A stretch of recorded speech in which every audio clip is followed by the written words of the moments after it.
ต้มมาเลยยังมีอีกบักนึงนะบอกเขาเขาหอมนั่นนะดึงอยู่ไหน มีกำมือผมมันดึงรวมคนนอกคนมาดึงอยู่นอกผมเข้ามาในนี้มึงจื้อเบี้ยหอมดีเด้อถามแต่พวกเต็มหอมมีนะมึงบนคอยมาจักเถื่อเดี๋ยวผมเจ๊กับมันฟาดมันยุบมันนึงยุบมันนึงหรือว่านั่นนี่เล่นตายปะ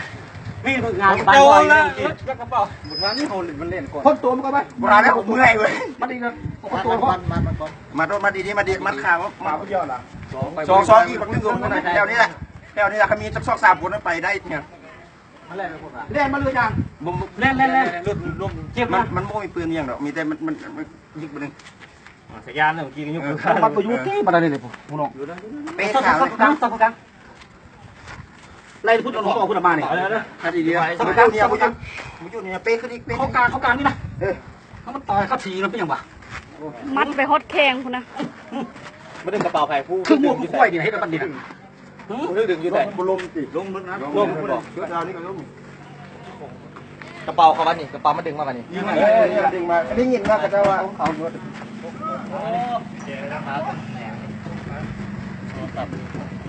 มันใครอ่ะนี่คนนึงน้ำนั่นนี่น้องเองนะพวกนั้นนะพวกนั้นพวกนั้นสบายบอกนี่ความเมื่อยงัวมึงเนี่ยมันยากมึงจะส่งมาหาพี่ต่อได้ครบตาปาดสองเสียขาลูกโอ้นั่งเลยมันยังนั่งอยู่อ่ะไปไปถูไปรถเห็นแม่น่ะนี่นะป้าเอ้ยชื่อยังเจ้าหันโอเล่นี่เนี่ยอะไรวะยังกูมี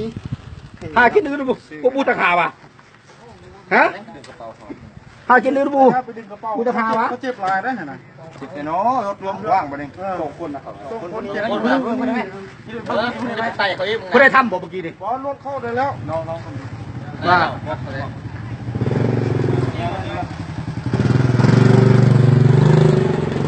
บ้านตาอู่ดีกว่าแค่นั้นอันนี้คือการมาตาอู่